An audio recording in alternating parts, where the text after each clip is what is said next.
Cashback credit cards. They sound like a dream, don't they? You spend money and the bank gives you some back. What's not to love? New cashback cards often launch with flashy offers. They promise big rewards, enticing consumers to sign up. These introductory offers can be tempting. Who wouldn't want 5% back at gas stations or 3% back on groceries? But here's the catch. These generous rewards often don't last. Before you jump at the next cashback offer, remember this. Always read the fine print.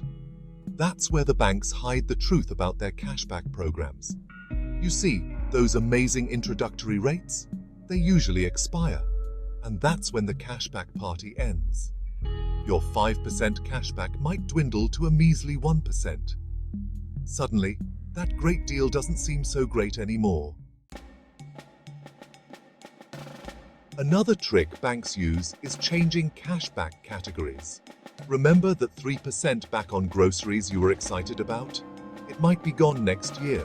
Banks can and do change these categories at will. Some cards offer rotating categories. One quarter you might get bonus cashback on gas, the next quarter it's restaurants. This sounds good in theory, but it's hard to keep track of. You end up missing out on rewards. Devaluation doesn't stop at cashback percentages and categories. Banks can also introduce new fees. An annual fee can quickly eat into your cashback earnings. They might also raise interest rates. Remember, cashback is only good if you're paying your balance in full each month. High interest rates can wipe out any cashback you earn. Section 5. The disappearing perks. Some cashback cards offer additional perks, like travel insurance or purchase protection. These perks can be valuable, but they're not always guaranteed. Banks can remove or downgrade perks without warning. That travel insurance you were counting on? It might be gone when you need it most. Section 6. Why banks play the devaluation game. You might be wondering why banks go through all this trouble. The answer is simple: profit.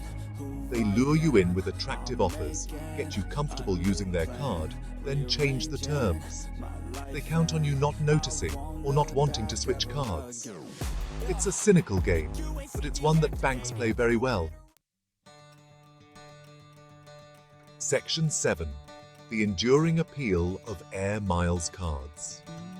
So, are all rewards cards bad? Not necessarily.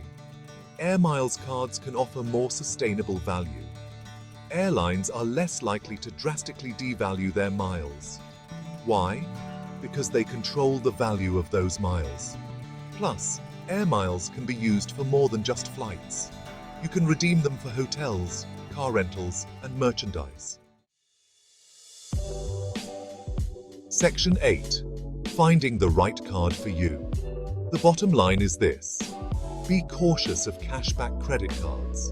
Don't be fooled by flashy offers and promises of easy money.